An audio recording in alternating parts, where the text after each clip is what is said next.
எல்லா ஹவுஸ் ஒய்ஃபுக்கும் ரிட்டையர்மெண்ட் வந்தாச்சு. Yes, stepstone Alam, Western Ghats, Pollachi near Kovai. 20 plus luxurious amenities, lowest maintenance cost, rupees 37 lakh.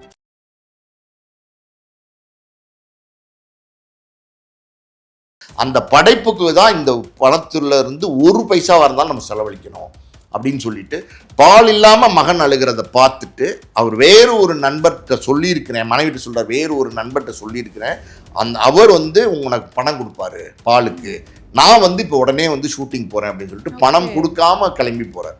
ஆனா கொடுத்தது 2500 தான். இன்னும் எனக்கு பாரதி ராஜா 500 ரூபா பாக்கி அப்படிங்கிறது அடிக்கடி ரஜினிகாந்த் சொல்லுவார். அதுல கமலஹாசன்ற நடிகர் இருக்காரு பார்த்தீங்களா, கமலஹாசன்லாம் பார்த்தீங்கன்னா ஒரு பார்ன் டேலண்ட்டு, பார்ன் ஆக்டர். அவரை கோமணம் கட்டி விட்டு அவர் அந்த படத்தில் வேற மாதிரி ஒரு கமலஹாசனா சப்பானியை காமிச்சாரு. ஸ்ரீதேவியோடைய அந்த கேரக்டரு ஒரு ஆலமரம்னு சொல்லுவாங்கல்லம்மா, அந்த ஆலமரம் அந்த மரியாதை ஏன் அந்த ஆலமரத்துக்கு கொடுக்குறாங்க அப்படின்னா அதனுடைய விழுதுகள், அந்த விழுதுகளுக்கு அவ்வளோ மரியாதை, அந்த விழுதுகளுக்கு அந்த வேர்லேருந்து சக்தி கொடுக்கும் அந்த ஆலமரம்.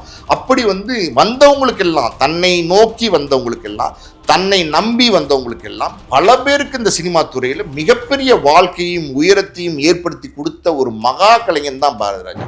ஆடுறதெல்லாம் கிடையாது, இல்லை நடக்கிறாரு. ராதா சிவாஜி கணேசன், ராதா சிவாஜி கணேசன் எடுக்கிறாரு ஒரு ஆஃப் டே எடுக்கிறாரு, அவரால் அதுக்கு மேல எடுக்க முடியல, பேக்கப் அப்படின்றாரு. அடுத்த நாள் சிவாஜி வராரு அதே மாதிரி மேக்கப்ல, மறுபடியும் எடுக்கிறாரு, ஒரு 2 மணி நேரம் எடுத்துட்டு பேக்கப் அப்படின்னு சொல்லிடுறாரு, ஷூட்டிங் இல்லைன்றாரு. அடுத்தடுத்து 4 நாள் சிவாஜி கணேசன் வச்சு எடுக்கிறாரு. சிவாஜி கணேசன் எவ்வளோ பெரிய கலைஞர்.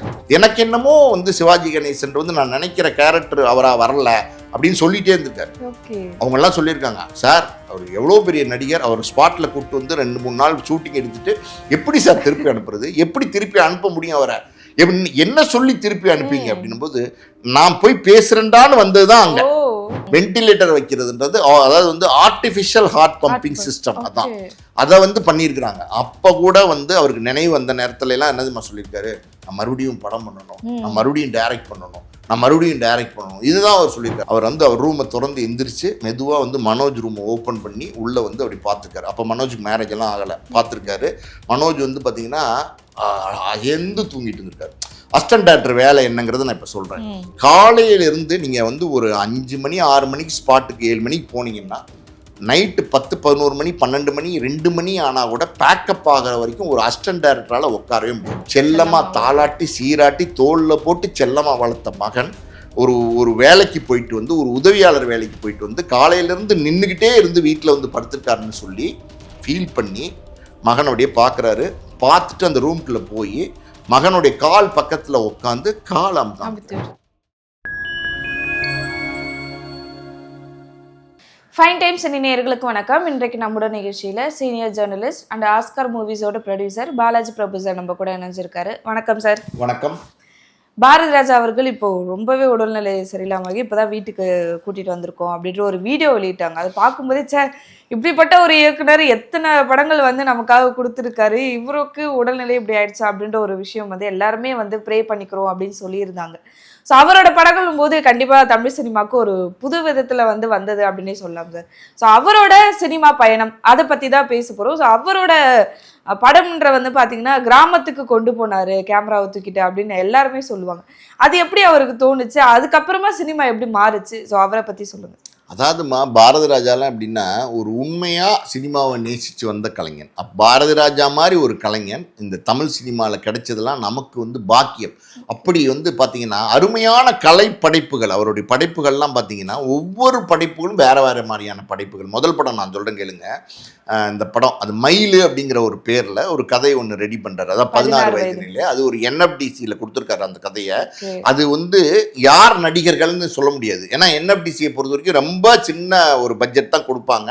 அதுக்குள்ளே நீங்கள் ஒரு படம் எடுக்கணும் போது நிறையா ரெஸ்ட்ரிக்ஷன்ஸ் இருக்கும். அந்த படத்தை தயாரிக்கிறதுல இசையமைப்பாளர் போடுறதுலேருந்து நடிகருக்கு போடுறதுலேருந்து எல்லாத்துலேயுமே ரெஸ்ட்ரிக்ஷன் இருக்கும். ஏன்னா பட்ஜெட் ரொம்ப ரொம்ப கம்மி கொடுத்து அது தேர்வாகி இருக்கிற நிலைமையில பார்த்தீங்கன்னா ராஜ்கண்ணு SA ராஜ்கண்ணு அவர்கிட்ட ஒரு கதை சொல்கிறார். அவர் சிவப்புரோஜாக்கள் கதையை சொல்கிறாரு, அப்புறம் வேற ஒரு கமர்ஷியல் கதை சொல்கிறாரு, அப்புறம் வேற ஒரு கமர்ஷியல் கதை சொல்கிறாரு. இது எல்லாத்தையும் கேட்ட SA ராஜ்கண்ணு சார் என்ன சொல்கிறாருன்னா, இது எல்லாமே வழக்கமான சினிமா கதைகளாக இருக்கே, சினிமாவை தாண்டி ஏதாவது ஒரு நல்ல கதை, உன்னதமான ஒரு கதை இருக்கா அவங்ககிட்ட, ஒரு கலைப்படைப்பு மாதிரி ஒரு கதை இருக்கா அவங்ககிட்டன்னு பாரதி ராஜா கேட்குறாரு.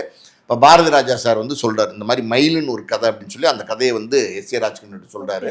சொல்லி இதை வந்து நான் NFDCயில் கொடுத்துருக்கேன் அப்படின்னு சொல்லி சொல்றாரு. தேர்வாயிருக்கு, கூடிய சீக்கிரம் தொடங்க போறேன் அப்படின்போது இந்த படத்தை நீங்க படமா எடுங்க அப்படின்னு சொல்றாரு. அதாவது அவரே வந்து ஒரு படம் எடுக்கணும்னு நினைச்சது வந்து கமர்ஷியல் படமா தான் முதல் படம் நினைச்சிருந்திருக்காரு. ஆனா அது அவர் எஸ் ஏ ராஜ்கண்ணன் சொன்னதுனால அந்த 16 வயது நிலையை முதல்ல கையில் எடுக்கிறாரு. அந்த கையில் எடுக்கிறவர் பார்த்தீங்கன்னா தமிழ் சினிமாவை பெரட்டி போடுறாரு. தமிழ் சினிமா அது வரைக்கும் பார்த்தீங்கன்னா ஒரு வேற மாதிரியான ஒரு வடிவத்தில் தான் இருந்துச்சு. ஆல்மோஸ்ட் பார்த்தீங்கன்னா ஷூட்டிங்ஸ் எல்லாமே பார்த்தீங்கன்னா உங்களுக்கு வந்து செட்டு போட்டு எடுப்பாங்க, ஸ்டுடியோவில் எடுப்பாங்க. அதுக்கப்புறம் பாட்டு காட்சி இல்லை வேற ஏதாவது அவுட்டோர் லொக்கேஷன்னா ஊட்டி கொடைக்கானல் மாதிரி இடங்கள் போவாங்க. ஆனால் யாருமே வந்து பார்த்தீங்கன்னா தேனி கம்பம் மாதிரி இந்த கிராமம் உத்தமபாளையம் மாதிரி பொள்ளாச்சி மாதிரி கிராமங்களுக்கு போய் அது வரைக்கும் படம் எடுக்கவே இல்லை. ஆனால் கேமராவை தூக்கிட்டு அவர் கிராமத்துக்கு போகிறார். அந்த கேமராவை தூக்கிட்டு அவர் கிராமத்துக்கு போகும்போது அதுவும் ஒரு அற்புதமான ஒரு சின்ன ஒரு விஷயம் உள்ளே இருக்குது. அது என்ன அப்படின்னா எஸ் ஏ ராஜ்கண்ணன் சார் ஒரு தேங்காய் வியாபாரி பொள்ளாச்சியில். அவர் வந்து இந்த கதையை ஓகே பண்ணி பாரதி ராஜா சார் கிட்ட வந்து ஒரு 35,000 நினைக்கிறேன் அந்த பணம் வந்து அவர்கிட்ட கொடுக்குறாரு. அப்போ அதை வச்சு ஒரு வாரம் 10 நாள் கூட ஷூட் பண்ணலாம். அந்த அளவுக்கு வந்து அது ஒரு பெரிய பணம் தான் கொடுத்து நீங்கள் போய் எடுங்க இந்த படத்தை, எங்கே போய் எடுக்க போகிறீங்கன்னு கேட்குறாரு. கொள்ளைகால்னு வந்து பார்த்தீங்கன்னா மைசூர் பக்கத்தில் ஒரு கிராமம் இருக்குது, அங்கே தான் எடுக்க போகிறேன் அப்படின்னா. சரி எடுங்க, எனக்கு சினிமாவே தெரியாது, நான் எதுவுமே வந்து தலையிட மாட்டேன், நீங்களே படத்தை எடுத்து முடிங்க, உங்களை நம்பி நான் அந்த பணத்தை கொடுக்குறேன் அப்படின்னு சொல்லி ஒரு 35,000 கொடுக்குறாரு. அந்த பணத்தை எடுத்துட்டு ஷூட்டிங்க்கு கிளம்புறதுக்காண்டி பார்த்தீங்கன்னா வீட்டுக்கு வராரு. அவங்க மனைவியார் சொல்கிறாங்க, துணைவியார், இந்த மாதிரி மனோஜ் அப்போ தான் பிறந்திருக்காரு, அதாவது கை குழந்தையா இருக்காரு, 1 வயசு அந்த மாதிரி இருக்கிற ஒரு குழந்தையா இருக்காரு. பால் இல்லைங்க பையனுக்கு, பால் டின் இல்லை, அது தீந்து போச்சு, பால் டின் வாங்கணும். அப்போல்லாம் வந்து 5 ரூபா 10 ரூபான்னு நினைக்கிறேன் பால் டின்னோட விலை. அது வந்து இல்லையே, பையன் அழுகிறானே, என்ன பண்ணுறது அப்படின்னும் போது பாரதி ராஜா சார் வந்து அந்த 35,000 பார்க்குறாரு, பேக்கெட்டில் இருக்கிற 35,000 பார்க்குறாரு. அவருடைய நேர்மையை பாருங்கள். அவர் வந்து பார்த்திங்கன்னா இந்த பணம் நம்ம முதலாளி நம்மளை நம்பி ஒரு படைப்பு எடுக்கிறதுக்காண்டி கொடுத்துருக்காரு. அந்த படைப்புக்கு தான் இந்த பணத்துல இருந்து 1 பைசாவாக இருந்தாலும் நம்ம செலவழிக்கணும் அப்படின்னு சொல்லிட்டு பால் இல்லாமல் மகன் அழுகிறத பார்த்துட்டு அவர் வேறு ஒரு நண்பர்கிட்ட சொல்லியிருக்கிறேன், மனைவிட்டு சொல்கிறார், வேறு ஒரு நண்பர்கிட்ட சொல்லியிருக்கிறேன், அவர் வந்து உனக்கு பணம் கொடுப்பாரு பாலுக்கு, நான் வந்து இப்போ உடனே வந்து ஷூட்டிங் போகிறேன் அப்படின்னு சொல்லிட்டு பணம் கொடுக்காம கிளம்பி போகிறார். அது வேற ஒரு நண்பர் போய் அப்புறம் பணம் கொடுத்து பால் வாங்கி கொடுத்ததெல்லாம் அப்புறம். ஆனா அந்த 35,000 இந்த ஒரு 10 ரூபா எடுத்து கொடுக்க கூட அவர் மனசு அப்படின்னு கூட பார்க்கல. ஏன்னா அவர் வந்து அந்த அளவுக்கு கலையை நேசிக்கிறார், அந்த அளவுக்கு நேர்மையா இருக்கிறார், அந்த அளவுக்கு தொழிலுக்கு உண்மையா இருக்கிறார். அதனாலதான் இவ்வளவு பெரிய வெற்றி உயரம் அவருக்கு வந்து கிடைச்சிருக்கு. அங்க போய் அவர் எடுக்கிறார் 16 வயதுல. அங்க பாத்தீங்கன்னா ஒரு ரஜினிகாந்த் அங்க இருக்காரு, ஒரு கமலஹாசன் அங்க இருக்காரு, ஒரு ஸ்ரீதேவி அங்க இருக்காங்க. பாருங்க, ஒரு சாதாரணமா ஒரு NFDCயில் யார் நடிகர்கள்னே தெரியாம எடுக்க வேண்டிய ஒரு மயிலுங்கிற படைப்பா இருந்திருக்கும் அது. ஆனால் ஒரு 16 வயது நிலையாக மாறி இப்படிப்பட்ட ஒரு படமாக இளையராஜா மியூசிக்கு, சாங்ஸு, ஹிட்டு, பயங்கரமான ஒரு படம் ரொம்ப ரொம்ப கம்மி பட்ஜெட்டில் எடுத்து அதை ரிலீஸ் பண்ணால் தமிழ் சினிமாவே திரும்பி பார்க்குது. எப்பா என்ன இது, இந்த 16 வயது நிலை என்ன இது, யார் எடுத்த படம் இது, இப்படி ஒரு படத்தை எடுக்க முடிஞ்சுது, இப்படி ஒரு கலைஞன் வந்து இருக்கிறான் அந்த உலகத்தில் அப்படின்னு வந்து எல்லாரும் பார்க்க ஆரம்பித்தாங்க, கொண்டாடினாங்க. அந்த படத்தை வந்து கொண்டாடினாங்க. ரஜினிகாந்த்லாம் பார்த்தீங்கன்னா அதில் ஒரு பரட்டைன்னு ஒரு கேரக்டர் நடிச்சிருப்பாரு. அவருக்கு அன்னைக்கு பேசப்பட்ட சம்பளமே அந்த படத்துக்கு 3000 தான். இது எப்படி இருக்கு அப்படின்னு அடிக்கடி சொல்லுவார், கவுண்ட் பண்ணிட்டு. அதுக்கு 3000 தான் சம்பளம். அது இன்னைக்கும் பல மேடைகள்ல ரஜினிகாந்த் சொல்லுவார், நகைச்சுவை என்ன சொல்லுவார்னா, எனக்கு 3000 சம்பளம் பேசினாரு, ஆனா கொடுத்தது 2500 தான், இன்னும் எனக்கு பாரதி ராஜா வந்து 500 ரூபா பாக்கி அப்படிங்கிறது அடிக்கடி ரஜினிகாந்த் சொல்லுவார். அதுல கமலஹாசன்ற நடிகர் இருக்காரு பாத்தீங்களா, கமலஹாசன்லாம் பார்த்தீங்கன்னா ஒரு பார்ன் டேலண்ட்டு, பார்ன் ஆக்டர். அவரை வந்து கோமணம் கட்டி விட்டு அவர் அந்த படத்தில் வந்து வேற மாதிரி ஒரு கமலஹாசனா சப்பானியை காமிச்சாரு. ஸ்ரீதேவியோடைய அந்த கேரக்டரு, அந்த படம் தமிழ் சினிமாவில் மிகப்பெரிய தாக்கத்தை ஏற்படுச்சு. எப்படி தாக்கத்தை ஏற்படுத்துச்சு அப்படின்னா, அன்னைக்கு ஒரு இளைஞர்கள் கூட்டம் இருந்திருக்கும்ல, இது 78 வந்துச்சு இந்த படம். அந்த கூட்டம் சினிமாவில் நம்ம ஜெயிக்கணும், சினிமாவில் நம்ம ஒரு படைப்பாளியாக வரணும், இயக்குனராக வரணும்னு, ஒரு எழுத்தாளனாக வரணும்னு நினைச்சு ஒரு கூட்டம் இருந்திருப்பாங்கல்ல. கிராமங்களில், தமிழ்நாட்டை சுற்றி இருக்கிற கிராமங்களில், குட்டி குட்டி கிராமங்களில் ஒரு படைப்பாளி இருந்திருப்பான். அந்த படைப்பாளிக்கெல்லாம் நம்பிக்கை விதையை வந்து விதைச்சவர் வந்து பாரதி ராஜா. அந்த படைப்பாளிகள் எல்லாம் அப்படின்னா நம்மளும் வந்து சென்னைக்கு பயணிக்க முடியும், நம்மளாலையும் வந்து படங்கள் எடுக்க முடியும், நம்மளாலையும் ஒரு படைப்பாளியாக இயக்குனராக வந்து ஜெயிச்சு காட்ட முடியும், நம்பிக்கை விதை இருக்கு பார்த்தீங்களா, அந்த விதையை விதைச்சவர் வந்து பாரதி ராஜா. அப்படி பாரதி ராஜாவுடைய படத்தை வந்து பார்த்து தமிழ் சினிமாவுக்கு ஏறி பயணித்து வந்து இங்கே வந்து எங்கெங்கேயோ வந்து சேர்ந்து முயற்சி பண்ணி அடிபட்டு மிதிபட்டு கஷ்டப்பட்டு முன்னுக்கு வந்த இயக்குநர்கள் தான் பாரதி ராஜாக்கு அப்புறம் வந்த பல இயக்குநர்கள். பாரதி ராஜாவுடைய தாக்கம், இன்ஸ்பிரேஷன் சொல்லுவாங்க, அது இல்லாமல் இருக்கவே முடியாது. ஒரு மிஸ்கின் ஆகட்டும், ஒரு லிங்குசாமி ஆகட்டும், ஒரு பாலாவாகட்டும், இன்னும் என்ன யாராக இருந்தாலும் சரி, அந்த பாரதி ராஜாவுடைய தாக்கம் வந்து அவங்களுக்கு இருக்கத்தான் செய்யும். அப்படி ஒரு படைப்பாளி. நீங்கள் பாருங்களேன், இப்போ நீங்கள் பாரதி ராஜா எப்படின்னா தமிழ் சினிமாவில் வந்து எந்த அளவுக்கு பாரதி ராஜாவை கொண்டாடினாங்க அப்படின்னா, பாரதி ராஜா வந்து தமிழ் தயாரிப்பாளர் சங்கத்தில் வந்து தலைவராக இருந்தார், இயக்குனர் சங்கத்தில் வந்து தலைவராக இருந்தார், பல உயரிய பதவிகள் கிடைச்சிருக்கு, பல விருதுகள் கிடைச்சிருக்கு. இதையெல்லாம் விட பெரிய விருது என்ன தெரியுமா பாரதி ராஜாக்கு?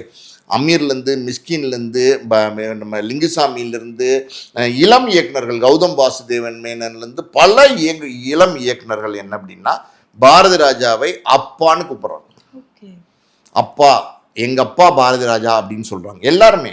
பாரதி ராஜா அப்படிப்பட்ட ஒரு உயரமும் உச்சத்தையும் வந்து அந்த மரியாதையை பாரதி ராஜாவை பின்தொடர்ந்து பாரதி ராஜாவை பார்த்து வந்த இயக்குநர்கள் எல்லாருமே அந்த மரியாதையை பாரதி ராஜா கொடுத்தாங்க.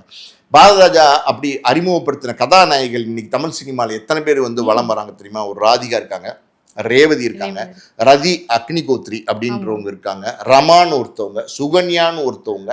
இப்படி பாரதி ராஜாவுடைய அறிமுகங்கள் வந்து ராதா, இப்படி வந்து ஏகப்பட்ட பேர், இன்னும் பல நடிகைகளுடைய பேரை நம்ம சொல்ல முடியும். அவர் அறிமுகப்படுத்தின நடிகைகள் எல்லாம் அவ்வளோ பெரிய உச்சத்துக்கு வந்துருவாங்க. அதாவது பாரதி ராஜாவுடைய கேமராக்கு முன்னாடி நம்ம நின்ற முடியாதா? நம்ம வந்து நம்ம ஒரே பாரதி ராஜா படத்துல எப்படியாவது வந்து கதாநாயகியா ஆயிர முடியாதா அப்படின்னு நினைச்சு தவமிருந்த காலம் நடிகைகள், பாரதி ராஜா ஆபீஸை படையெடுத்த காலம் நடிகைகள் இருந்த ஒரு காலம் இருந்தது. அதே மாதிரி அவர் அறிமுகப்படுத்தின எல்லாருமே சூப்பர் ஸ்டார்ஸ். அதே மாதிரி தமிழ் திரையுலகத்தில் ஆண் நடிகர்கள் இருக்காங்க இல்லையா, அவர் வந்து அறிமுகப்படுத்தினார். கார்த்திக் அறிமுகப்படுத்தினாரு, நிலகல் ரவி அறிமுகப்படுத்தினாரு, நெப்போலியன் அறிமுகப்படுத்தினாரு, பாண்டியன் அறிமுகப்படுத்தினாரு, சுதாகரை அறிமுகப்படுத்தினாரு, விஜயன் அறிமுகப்படுத்தினார், இன்னும் பலர். அதே மாதிரி பாரதி ராஜா பட்டறையிலிருந்து வந்த இயக்குனர் பாக்கியராஜா அவர் அறிமுகப்படுத்தினாரு புதிய வார்ப்புகள்ல. இன்னும் பாரதி ராஜாவோட பட்டறையிலிருந்து வந்தவங்க பார்த்தீங்கன்னா, பாரதி ராஜா மிகப்பெரிய ஒரு திரைக்கதை எழுதக்கூடிய ஜாம்பவானா பேர் எடுத்து தமிழ் சினிமாவில் அவர் ஒரு பேரை எடுத்தார். அவருடைய பட்டறையிலிருந்து வந்த பார்த்திபன், அவருடைய பட்டறையிலிருந்து வந்த பாண்டியராஜன், யார் பாக்கியராஜ் பட்டறையில் இருந்தவங்க, இவங்க எல்லாமே பெருசா வந்தாங்க. மணிவண்ணன் பாரதி ராஜாட்டிருந்து வந்தாரு, நம்ம மனோபாலா பாரதி ராஜாட்டிருந்து வந்தாரு. பாரதி ராஜாட்டிருந்து வந்த படைப்பாளிகள் எக்கச்சக்கம். திரை உலகத்துல ஒரு கூட்டமே பாரதி ராஜாவுடைய எப்படி சொல்லுது, அந்த வேரிலிருந்து வந்த விழுதுகள் தான். அப்படி வந்து ஒரு ஆலமரம்னு சொல்லுவாங்கல்லம்மா, அந்த ஆலமரம், அந்த மரியாதை ஏன் அந்த ஆலமரத்துக்கு கொடுக்குறாங்க அப்படின்னா அதனுடைய விழுதுகள், அந்த விழுதுகளுக்கு அவ்வளவு மரியாதை, அந்த விழுதுகளுக்கு அந்த வேர்ல இருந்து சக்தி கொடுக்கும் அந்த ஆலமரம். அப்படி வந்து வந்தவங்களுக்கு எல்லாம், தன்னை நோக்கி வந்தவங்களுக்கு எல்லாம், தன்னை நம்பி வந்தவங்களுக்கு எல்லாம், பல பேருக்கு இந்த சினிமா துறையில் மிகப்பெரிய வாழ்க்கையும் உயரத்தையும் ஏற்படுத்தி கொடுத்த ஒரு மகா கலைஞன் தான் பாரதி ராஜா. அதுக்கப்புறம் அவர் எடுத்த படம் கிழக்கே போகும் ரயில், அப்புறம் பார்த்தீங்கன்னா மண் வாசனை, முதல் மரியாதையில ஒரு கதை ஒன்று சொல்லணும். சிவாஜி எவ்வளவு பிரம்மாண்டமான நடிகர், அவரை வந்து முதல் மரியாதை படத்துக்கு வந்து அவர் கமிட் பண்றாரு. அந்த மலைச்சாமி தேவர் அப்படிங்கிற கதாபாத்திரத்துல சிவாஜி கணேசன் நடிச்சா நல்லா இருக்கும் அப்படின்னு வந்து பாரதி ராஜா முடிவு பண்றாரு. சிவாஜி கணேசன் போய் பார்க்குறாரு, கதை சொல்றாரு, சிவாஜி கணேசன் நடிக்க ஒத்துக்கிறாரு. அந்த ஷூட்டிங் ஸ்பாட், அது ஒரு கிராமம், தேனி பக்கம் கிராமத்தில் போய் சிவாஜி கணேசனை இறக்குறாங்க. மலைச்சாமி தேவர் அப்படின்னு அந்த கேரக்டர்னுடைய நேம் அப்படின்னோடனே சிவாஜி கணேசன் ஒரு விக்கு, அதுக்கப்புறம் ஒரு முறுக்கு மீசை, இதெல்லாம் கொடுக்குறாங்க, செருப்பு எல்லாம் கொடுத்து, வேஷ்டி சட்டை, ஒரு கம்பீரமான தோட்டம், கையை மடிச்சு விடுவாங்கல்ல அந்த மாதிரி ஒரு கம்பீரமான தோட்டத்தில் வந்து சிவாஜி கணேசனை வந்து ரெடி பண்ணி கொண்டு வந்து பாரதி ராஜா முன்னாடி நிறுத்துறாங்க. பாரதி ராஜா பார்த்து, நம்ம நினைக்கிற மலைச்சாமி தேவர் இவர் இல்லையே அப்படின்னு அவர் நினைக்க ஆரம்பிக்கிறாரு. இருந்தாலும் சிவாஜி கணேசன் வந்து ஷூட்டிங்க்கு வந்து மேக்கப்போட வந்துட்டாருன்னும் போது ஷூட் பண்ண ஆரம்பிக்கிறார். என்ன பாட்டு எடுக்கிறாருன்னா, அதாவது நீ தானா அந்த குயில், அந்த பாட்டு இருக்குல்ல, அந்த பாட்டு இளையராஜா மியூசிக்ல செமையான பாட்டு. அதை வந்து அந்த ஸ்பாட்ல வந்து நாகரால போடுறாங்க. சிவாஜி கணேசன் நடக்கிறாரு, ஆடுறதெல்லாம் கிடையாது இல்ல, நடக்கிறாரு. ராதா சிவாஜி கணேசன் எடுக்கிறாரு ஒரு ஆஃப் டே எடுக்கிறாரு. அவரால் அதுக்கு மேல எடுக்க முடியல, பேக்கப் அப்படின்றாரு. அடுத்த நாள் சிவாஜி வராரு, அதே மாதிரி மேக்கப்ல மறுபடியும் எடுக்கிறாரு. ஒரு 2 மணி நேரம் எடுத்துட்டு பேக்கப் அப்படின்னு சொல்லிடுறாரு, ஷூட்டிங் இல்லைன்றாரு. அடுத்தடுத்து 4 நாள் வந்து சிவாஜி கணேசன் வச்சு எடுக்கிறாரு. சிவாஜி கணேசன் எவ்வளவு பெரிய கலைஞர், அவரை பாரத ராஜா இயக்குறாரு. பாரத ராஜாவுடைய கேரக்டர் மலைச்சாமி தேவர் கேரக்டர், அந்த படைப்பினுடைய கேரக்டர் தான், ஹீரோ தான். அந்த கேரக்டரை சிவாஜி இல்லைன்னு ஃபீல் பண்றாரு. என்னமோ ஒண்ணு சிவாஜி கிட்ட மிஸ் ஆகுதுன்னு நினைக்கிறாரு. சிவாஜி மாதிரி ஒரு படைப்பு, அதாவது வந்து நடிகன் பறக்கவே முடியாது, ஆனா அந்த நடிகனே வந்து நம்ம சரியா யூஸ் பண்ணலையேன்னு ஃபீல் பண்றாரு. இவர் ஒரு படைப்பாளி. அங்கதான் நீங்க பார்க்கணும். அப்படியே பார்த்துக்கிட்டே இருக்கார் 4 நாளா. 4வது நாள் பார்த்தீங்கன்னா அவர் ஒரு சின்ன அந்த கிராமத்தில் ஒரு சின்ன பங்களாவில் தங்க வச்சிருக்காங்க. சிவாஜி கணேசனை பார்க்க போறாரு. சிவாஜி கணேசன் அவர் வீட்டில் பார்த்தீங்கன்னா சாதாரணமாக ஒரு முண்டா பனியன், கை வச்ச பனியன்னு, ஒரு வேஷ்டி கட்டிக்கிட்டு விக்கெல்லாம் இல்லாமல் சின்னதாக ஒரு மீசையை வச்சுட்டு அவர் வந்து உட்காந்துருக்காரு. அதை போய் பார்க்குறாரு. டேய், நம்ம பார்த்த மலைச்சாமி தேவர் இவர் தான்டா. விக்கு வச்சு, முறுக்கு மீசை வச்சு, கையை மடிச்சு விடுற சட்டை வச்சு, பெரிய வந்து தூய்மையான வெள்ளை வேட்டி கட்டி செருப்பு போட்டு இருக்கிற மலைச்சாமி கிடையாது. இதுதான் மலைச்சாமி அப்படின்னு நினைக்கிறார். அதுக்கு முன்னாடி அவர் என்ன தெரியுமா, அவருடைய உதவியாளர்கள்ட்ட எல்லாம் டிஸ்கஸ் பண்ணியிருக்காரு. சிவாஜி கணேசன் வந்து எனக்கு அவ்வளோ திருப்தியா இல்லை இந்த கேரக்டருக்கு, நம்ம வேற யாராவது மாத்திரலாமா, எஸ்பி பாலசுப்ரமணியனை கூட்டு வந்து நடிக்க வைக்கலாமா, மலேசியா வாசுதேவனை கூட்டு வந்து நடிக்க வைக்கலாமா, ராஜேஷ் இருக்கார்ல நடிகர், அவரை கூட்டு வந்து நடிக்க வைக்கலாமா, எனக்கு என்னமோ உறுத்துது, எனக்கு என்னமோ வந்து சிவாஜி கணேசன் வந்து நான் நினைக்கிற கேரக்டர் அவரா வரல அப்படின்னு சொல்லிட்டே இருந்திருக்காரு. அவங்க எல்லாம் சொல்லியிருக்காங்க, சார் அவர் எவ்வளோ பெரிய நடிகர், அவர் ஸ்பாட்ல கூப்பிட்டு வந்து 2-3 நாள் ஷூட்டிங் எடுத்துட்டு எப்படி சார் திருப்பி அனுப்புறது, எப்படி திருப்பி அனுப்ப முடியும் அவரை, என்ன சொல்லி திருப்பி அனுப்பிங்க அப்படின்னும் போது, நான் போய் பேசுறேன்டான்னு வந்ததுதான் அங்க. நான் போய் பேசுறேன்னு சொல்லி தான் சாயந்தரம் வந்தாரு. வந்த இடத்துல பார்த்த சிவாஜி இருக்காரு பார்த்தீங்களா, அந்த வீட்டில் இருக்கிற சிவாஜி, சாதாரண சிவாஜி. அதை பார்த்துட்டு இதான் மலைச்சாமி தேவர்னு அந்த கேரக்டர். அதான் எதுக்கு சொல்றேன்னா, சிவாஜி கணேசன் மிகப்பெரிய ஒரு கலைஞன். சிவாஜி கணேசன் மிஞ்ச முடியுமா? அப்படிப்பட்ட ஒரு கலைஞர். பாரதி ராஜா அது ஒரு படைப்பாளி. அந்த படைப்பாளிக்கு அவர் அந்த கேரக்டருக்கு அந்த ஆர்டிஸ்ட் செட் ஆகலைன்னா மனசுல உறுத்திட்டே இருந்திருக்கு. அதுக்கப்புறம் எடுக்கப்பட்டது தான் முதல் மரியாதை. செருப்பு இல்லாம சிவாஜி கணேசன் வந்து அந்த படத்துல நடிக்க போறாரு அப்படின்னு இன்னொரு சுவாரஸ்யமான சம்பவம் சொல்றீங்க. இந்த செட்ல இருப்பாங்க, அவர் சொல்றாங்க, சிவாஜி கணேசன் வந்து பாரதி ராஜா சொல்ல, செருப்பு இல்லையே சார் உங்களுக்கு அப்படின்னு. சரி, ஓகேடா, அவரு எவ்வளவு பெரிய நடிகர், ஓகேடா அப்படின்னு உட்காந்துட்டு இருக்காரு. உட்காந்துட்டு இருந்தா அந்த கிராமத்துல இருக்கிற அந்த இதெல்லாம் இருக்கு பார்த்தீங்களா, புழுதி மண், அதெல்லாம் கூட்டுறாங்க. செட்ல உள்ளவங்க போய் கூட்டுறாங்க, விளக்குமாறு வச்சு ஒரு 7-8 பேர் கூட்டுறாங்க பயங்கரமா. இவர் சிவாஜி கணேசன் வந்து புழுதி பறக்குது, இப்படி மூக்கு இப்படி பண்ணிட்டு, எதுக்கு இந்த பயலுக்கு இதை கூட்டிட்டு இருக்காங்க, என்னது இது அப்படின்னு கேட்டிருக்காரு. அதுக்கு வந்து அதுல ஒரு ஆள் வந்து சொல்லியிருக்காரு, ஐயா நீங்க செருப்பு இல்லாம நடக்கிறீங்கல்ல, முள்ளு, கிளாஸு, கல்லு எதுவும் குத்திடக்கூடாது, அதனால கூட்டுறோம் அப்படின்னு சொல்லியிருக்காரு. முட்டா பயலுங்களா, ஒரு கிராமத்துல புழுதி மண் எப்படி இருக்குமோ அப்படி இருந்தா தான்டா நேச்சுரலா இருக்கும். உங்க டைரக்டர் வந்து மீசை வேணாங்கிறான், உங்க டைரக்டர் விக்கு வேணாங்கிறான், கை வச்ச மடிச்சு ஒரு சட்டை வேணாங்கிறான், சும்மா போட்டு வாங்க முண்டா பனியனை போட்டு வாங்க நடிக்கன்னு கூப்பிடுறான், நீங்க இதை போட்டு கூட்டிகிட்டு இருக்கீங்களேடா, தள்ளுகடா அப்படின்னு சொல்லிட்டு அந்த புழுதி மண்ணில் நடந்து நடிச்சவர். எப்படி எதுக்கு சொல்றேன்னா, இவங்கெல்லாம் எப்படின்னா, இவங்கெல்லாம் இன்வால்வ் ஆகி நடிச்சாங்க. இவங்கெல்லாம் எப்படின்னா, காசு வாங்குறோம், நடிக்கிறோம், நம்ம மக்கள் பார்க்குறாங்க, அதனால நம்ம என்ன நடிச்சாலும் பார்ப்பாங்க கிடையாது. நம்ம வந்து இப்படி நம்ம நடிக்கிறத வந்து பார்க்குறாங்கிறதுக்கு இல்லை, இவங்க கலைஞர்கள், உள்ளுக்குள்ள இருந்து வர விஷயங்கள், கலை வந்து உள்ளுக்குள்ள இருந்து வருது. அந்த மாதிரி பாரதி ராஜா எடுத்த படங்கள் எல்லாம் பார்த்தீங்கன்னா ஏகப்பட்ட படங்கள், ஒவ்வொரு படங்களும் ஒரு அற்புதமான படங்கள். கடலோர கவிதை படம் இருக்கா, அதுல ஒரு சுவாரஸ்யமான விஷயம் சொல்றேன். அதுல என்ன அப்படின்னா, அந்த முத்தம் இருக்கு இல்லையா, நாகர்கோவில் பக்கம், அங்க வந்து கடற்கரையில தான் ஷூட்டிங். அந்த பாறை, கடற்கரை, மொட்டை வெயில், மே மாசம் ஷூட்டிங். மே மாசம் சத்யராஜ், அந்த ரேகா, ரேகாவும் அவர் தான் அறிமுகப்படுத்துறாரு. சத்யராஜ் ஏற்கனவே வேதம் புதுலாம் இவர் நடிச்சிருந்தார் ஒரு படத்துல. அப்புறம் கடலோர கவிதையில் நடிக்கிறாரு. அது அந்த சாங்கு, அவங்க டீச்சராக வர்றது, கொடை பிடிச்சிட்டு வர்றது, அது இதுன்னு ஷூட் பண்ணுறாரு. படம் ரிலீஸ் ஆனால் வேற மாதிரியே இருக்கு. சாங்ஸ் எல்லாம் பார்த்தீங்கன்னா எக்ஸலண்ட்டு. அதில் படத்தை பார்த்தா அப்படி இருக்கிறாங்க. அந்த டீச்சர் கேரக்டரில் வந்து சத்யராஜ் லவ் பண்ணுறது எல்லாமே வேற மாதிரி ஆகிப்போச்சு. ரொம்ப பயங்கர ரீச் ஆயிடுச்சு. கடலோர கவிதைகள் வழக்கமாக கிராமத்துக்கு போவார், வழக்கமாக வந்து வயல்வெளியில் படம் எடுப்பார், கிராமத்தில் இருக்கிற தெருவில் படம் எடுப்பார். ஆனால் இந்த படம் வந்து முட்டம் பீச்சில் கடலோரத்தில் எடுக்கிறாரு. கடலோர கவிதைகள், பேரை பாருங்க, எப்படி பேர் பாருங்க, கடலோர கவிதைகள். எப்படிங்க இப்படி பேரெல்லாம் வைக்க முடியும்? வச்சு எடுத்து சக்சஸ் ஆயிடுச்சா. திடீர்னு ஒரு நாள் வந்து காலையில வந்து அவர் உதவியாளர்கிட்ட ஆபீஸ்ல பேசிட்டே இருந்திருக்காரு. அந்த பையன் பயங்கர ஹிட்டு. ஒரு வாரமா பாத்தீங்கன்னா பேய் ஓட்டம் ஓடுது. அப்ப வந்து உதவியாளர்கள்லாம், சார் சூப்பர் சார், ஐயோ நீங்க எடுத்து கிராமத்துல எடுத்த படம் விட இது வந்து பெரிய வெற்றி சார், என்ன மாதிரி ஓடுது சார், மக்கள் கொண்டாடுறாங்க சார், அப்படி இப்படின்னு சொல்லி பேசுறாங்க. பொதுவாக பேசுவாங்க. அதை கேட்டுக்கிட்டே இருக்காரு பாரதி ராஜா.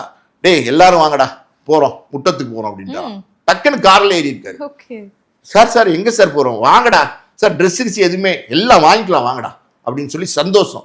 நேரம் வந்து டிரைவர்கிட்ட சொல்லியிருக்காரு முட்டத்துக்கு வண்டியை விடு அப்படின்னு சொல்லியிருக்காரு. கார்ல அவரோட உதவியாளர்கள் அவங்க எல்லாம் வந்து ஜாலியா வந்து நாகர்கோவில் கார்லயே போயிருக்காங்க. முட்டத்துல போய் இறங்கி பாரதிராஜா அங்க போனவர் அங்க போய் முட்டத்துல இறங்கி அந்த லொகேஷன் போய் அழுகிறாராமா. அழுகிறாராம். ஐயோ இந்த மாதிரி ஒரு இடம் இப்படி வந்து கண்ணுக்கு கொடுத்ததுனால தான், இப்படி ஒரு இடத்த நம்ம கண்டுபிடிச்சதுனால தான், இப்படி ஒரு இடம் இருந்ததுனால தான் அந்த படத்துக்கு ப்ளஸ், இப்படி ஒரு லொக்கேஷன் தான் அந்த கடலோர கவிதைகளுக்கு ப்ளஸ் அப்படின்னு சொல்லி அந்த பாறை, அந்த சர்ச்சு, அந்த இடம், கடல், மண் எல்லாம் பார்த்துட்டு கண்ணீர் ஊட்டி கதறி அழுகிறாராம். உதவியாளர்லாம் கேட்டுக்காங்க, ஏன் சார் என்ன சார் அழுகிறீங்க? டே முட்டா பயலுங்களா, இந்த இடம் தாண்டா இயற்கைடா, இது இயற்கை கொடுத்த வரண்டா, நம்ம நன்றி சொல்லணும்டா, அதுக்கு தாண்டா நான் வந்திருக்கேன் அப்படின்னு சொல்லி எமோஷனல் ஆயிட்டாரு. ஒரு படைப்பாளி. கல்லுக்குள் ஈரம்னு ஒரு படம், பாரதிராஜா வந்த கதை தெரியும்ல உங்களுக்கு. பாரதிராஜா வந்ததே வந்து நடிக்க தான் வந்தாரு. கல்லுக்குள் ஈரம் மாதிரியான படங்கள் நடிச்சாரு. அப்புறம் நம்ம நடிக்க செட் ஆக மாட்டோம்னு சொல்லிட்டு அவர் வந்து தொடர்ந்து இயக்குனராக மாறிட்டாரு. பிற்காலத்துல எத்தனை படங்கள் நடிக்கிறார் பார்த்தீங்களா? திருச்சிற்றம்பலம் பாருங்களேன், தனுஷோட படம் எப்படி தாத்தா கேரக்டர் பண்ணியிருப்பார் பார்த்தீங்களா? அதாவது ஒரு வெட்டர்ன் ஆர்டிஸ்டால கூட இவ்வளோ அற்புதமாக வந்து அந்த கேரக்டரை உள்வாங்கி பண்ண முடியாது. அப்படி வந்து படத்தில் பண்ணியிருப்பாரு. ரெட்டைச்சுள்ளி அது இதுன்னு ஏகப்பட்ட படங்களில் வந்து பாரதிராஜா சார் வந்து தொடர்ந்து நடிச்சிட்டு இருந்தார். பாரதிராஜா சார்லாம் அப்படின்னா அவர் இப்போ சமீபத்தில் வந்து 2-3 மாதத்துக்கு மேலே உயிருக்கு போராடினார். எப்படின்னா நினைவாற்றல் கம்மியாயிருச்சு, உடம்பு வந்து கருத்து போச்சு, உடம்பு வந்து சிரித்து போச்சு. ஆனால் அவருடைய கற்பனை வளம் அப்படியே இருந்திருக்கு.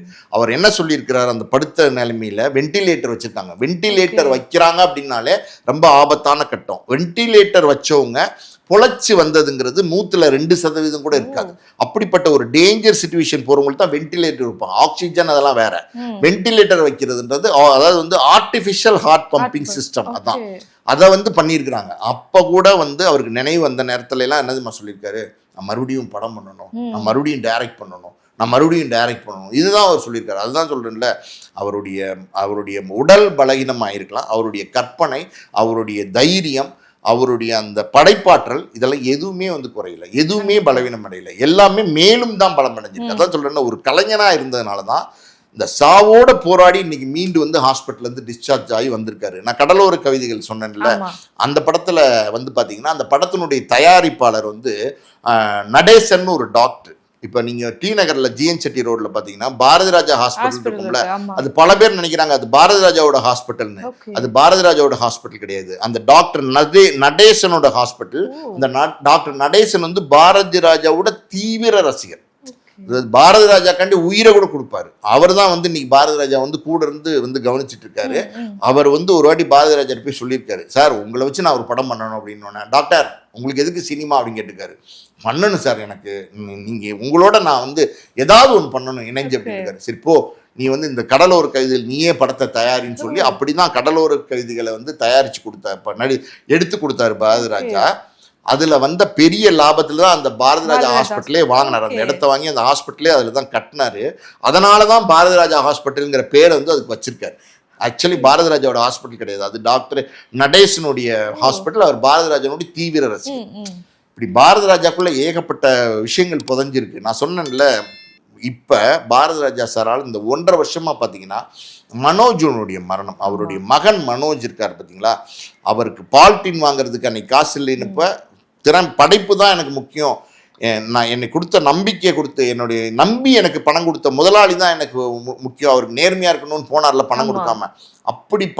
அப்படி கஷ்டப்பட்டு வளர்த்து வந்த அந்த மனோஜ் வந்ததுக்கு அப்புறம் பிறந்ததுக்கு அப்புறம் அடுத்தடுத்து பார்த்தீங்கன்னா பாரதி ராஜாக்கு உயர்வு, எல்லாமே சக்சஸ், பணமெல்லாம் கொட்ட ஆரம்பிச்சிச்சு, பேர் புகழ் எல்லாமே வர ஆரம்பிச்சிச்சு. அந்த மகனை வந்து உயிருக்கு உயிரா நேசிக்கிறார், மனோஜை வந்து உயிருக்கு உயிரா நேசிக்கிறார். மனோஜ் கிரியேஷன்ஸ் அப்படின்னு வந்து அவருடைய அந்த பேர்ல ஏகப்பட்ட படங்கள் வந்து தயாரிக்கிறார். பாரதிராஜனுடைய பட நிறுவனத்தினோட பேரு மனோஜ் கிரியேஷன்ஸ். இயக்குனர் பாரதிராஜா, தயாரிப்பாளர் பாரதிராஜாவா மனோஜ் கிரியேஷன்ஸ் மூலம் ஏகப்பட்ட படங்கள் தயாரிக்கிறாரு. மகனை செல்லமா வளர்க்குறாரு. அப்படிப்பட்ட மகன் அவரை ஒரு இயக்குனராகணும்னு நினைக்கிறாரு. தான் வந்து நடிகனா வர முடியல, ஆனா அந்த அந்த அந்த அந்த ஆசையை மகன் மூலமா நிறைவேற்றிக்கணும்னு ஆசைப்பட்டு அவர் வந்து பார்த்தீங்கன்னா தாஜ்மஹால் அப்படிங்கிற படத்தை எடுக்கிறார். அது எவ்வளோ பெரிய ஸ்டார் காஸ்ட், ஏஆர் ரஹ்மான்லேருந்து பார்த்தீங்கன்னா ஏகப்பட்ட பேர் வச்சு பயங்கர பிரம்மாண்டமான படைப்பு, சொந்த தயாரிப்பு மாணவ வச்சு எடுக்கிறாரு. அது ஓடலை, டிசாஸ்டர். அதுக்கப்புறம் வந்து அல்லி அர்ஜுனா அது இதுன்னு மகனுக்கு நிறைய படங்கள் அவரே தயாரிக்கிறார், எதுவுமே ஓடலை. மகனை வந்து தான் நினச்ச மாதிரி ஒரு நடிகனாக கொண்டு வர முடியல, ஒரு இயக்குனராக கொண்டு வர முடியல. அந்த வேதனைகள் பாரதி ராஜா சாருக்கு உள்ளுக்குள்ளே இருந்துக்கிட்டு இருந்துச்சு. அப்படிப்பட்ட ஒரு காலகட்டத்தில் தான் பார்த்தீங்கன்னா மனோஜ் கேட்டுக்கிட்டதன் பேரில் வந்து இது ஒரு சுவாரஸ்யமான விஷயம். அது என்ன அப்படின்னா, மணிரத்னம் சார்ட்ட வந்து உதவியாளராக சேர்த்து விடுறாரு மனோஜை. முதல் நாள் படப்பிடிப்பு, ஏதோ ஒரு படம் மணிரத்னம் பாம்பேன்னு நினைக்கிறேன், படத்துக்கு வந்து மனோஜ் போய் மணிரத்னத்திட்ட உதவியாளராக வேலை பார்க்குறாரு. ஃபஸ்ட்டு டே 1 காலையிலேருந்து வந்து சாயந்தரம் வேலை பார்த்துட்டு வீட்டுக்கு வராரு.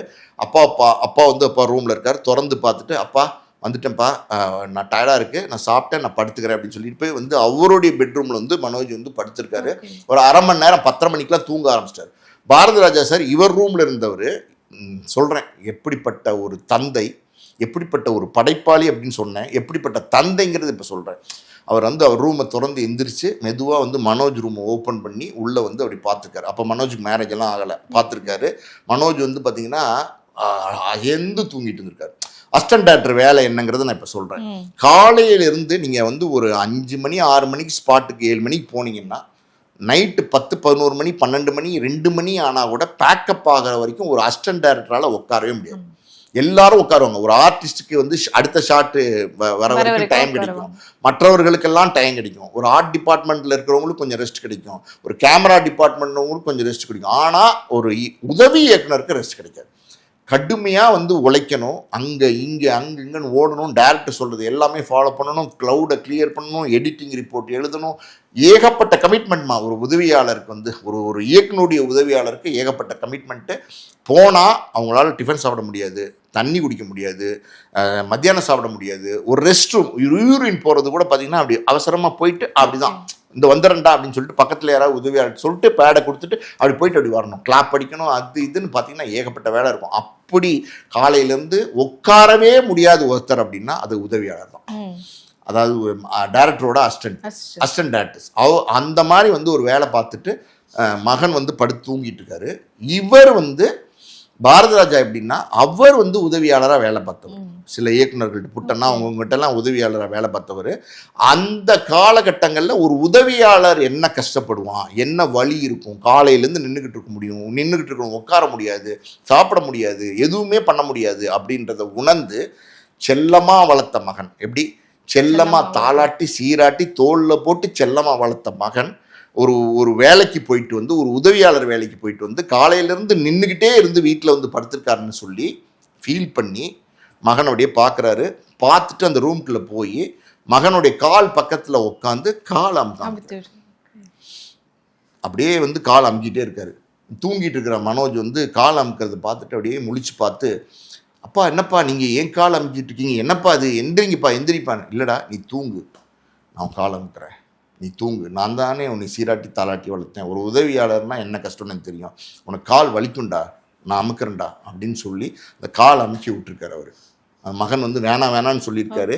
ஆனால் கேட்காம வந்து பாரதி ராஜா சார் கால் அமுக்கி விட்டுருக்காரு. அதாவது அப்படியெல்லாம் செல்லமாக வளர்த்த மகன் அவர் கண்ணுக்கு முன்னாடியே காலமாகி போகிறதுங்கிறதுக்கு பார்த்தீங்களா, இறந்து போகிறதுக்கு பார்த்தீங்களா, அது மாதிரி ஒரு வேதனை. ஒரு மகனுடைய கால் கூட வலிக்கக்கூடாதுன்னு நினைச்ச பாரதி ராஜா தன் மகன் தான் இருக்கும் போதே இறந்துட்டார் அப்படிங்கிற செய்தியை காதில் கேட்கும்போது, தன் மகனுக்கு தானே கொல்லி வைக்கும்போது உலகத்திலே அந்த சோகம் யாருக்கும் வரக்கூடாதுமா. ஒரு தகப்பன் இருக்கும்போது குழந்தை இறந்து அது அந்த குழந்தைக்கு கடைசி காரியம் பண்ணுறதுக்கு பார்த்தீங்களா, அது மாதிரி வழி வந்து உலகத்தில் எதுவுமே இருக்காது. அந்த புத்திர சோகம்னு சொல்லுவாங்க. அது பாரதி ராஜா சார் எப்படின்னா ஒரு கலைஞன், ஒரு படைப்பாளி, அப்படியே பார்க்கறதுக்கு மெல்ட் ஆகிற அதாவது முரட்டுத்தனமான ஒரு கேரக்டராக இருப்பார். ஆனால் ஒரு இலகிய மனம் படைத்தவர் கடலோர கவிதைகளில் ஒரு லொக்கேஷன் நமக்கு வந்து இந்த படத்துக்கு வெற்றி அடைஞ்சுன்னா அங்கே போய் கதறி அழுத ஒரு மனிதர் இதை பார்த்து உடைஞ்சார் பார்த்தீங்களா, அதில் உடஞ்சேதான் அவர். உடல்நிலையும் அதுக்கப்புறம் வந்து பாரதி ராஜா சார் வந்து அதுக்கப்புறம் இன்னைக்கு இருக்கிறார் அப்படின்னா அது அவருடைய தன்னம்பிக்கை, அவருடைய கலை, அவருடைய படைப்பு திறன், அவருடைய எல்லாமே. அவர் வந்து பார்த்தீங்கன்னா அவருடைய காஸ்டியூம்ஸ்லாம் பார்த்தீங்கன்னா ஒரு கிராமத்துலேருந்து வந்த ஒரு மாதிரியா போட்டுப்பார். ஒரு ஜீன்ஸ் டிஷர்ட், ஒரு ஷூ பார்த்துருக்கீங்களா? பார்த்துருது. அதே மாதிரி பார்த்தீங்கன்னா ஒரு கிராமத்துலேருந்து வந்தவர் மேடை ஏறி இங்கிலீஷில் பேசுவார். ஆமாம். அந்த ஒரு ஸ்டைல் லுக்கு, ஒரு ஆதிக்கம், ஆணவம், ஒரு அதிகாரம் படைத்த ஒரு மனிதன், ஒரு படைப்பாளிக்கே இருக்கக்கூடிய ஒரு அந்த திமிரு எல்லாமே பாரதி ராஜா சார்ட்ட இருக்கும். மொத்த உருவமா ஒரு பாரதி ராஜா சார். அவர் வந்து இப்ப வந்து நல்லபடியா வந்துட்டாரு. இன்னும் இந்த யமனால ஜெயிக்க முடியாது. பாரதி ராஜா மாதிரி கலைஞர்களை யமனால ஜெயிக்க முடியாது. யமனை இவர் ஜெயிப்பார், இன்னும் பல வெற்றிகள் கொடுப்பாரு. அவருடைய முதுமை இது வந்து இயற்கை, எல்லாருக்கும் பொருந்தும். அந்த மாதிரி ஒரு சூழல், 85 வயசு. ஆனால் என்னைக்கும் அந்த படைப்பாளி அப்படிங்கிற அந்த படைப்பு அது அவர்கிட்ட இளமையாக தான் இருக்கு. கண்டிப்பா சார். ஸோ நிறைய விஷயங்கள் பேசணும். ஒரு திரையுலகத்தோட ஒரு யூனிவர்சிட்டின்னு சொல்லலாம் அவர் அப்படின்னும் போது. ஸோ அவரை குறித்து நிறைய விஷயங்கள், சுவாரஸ்யமான விஷயங்களை எங்களுக்காக பகிர்ந்துக்கிட்டீங்க. மிக்க நன்றி சார். நன்றி.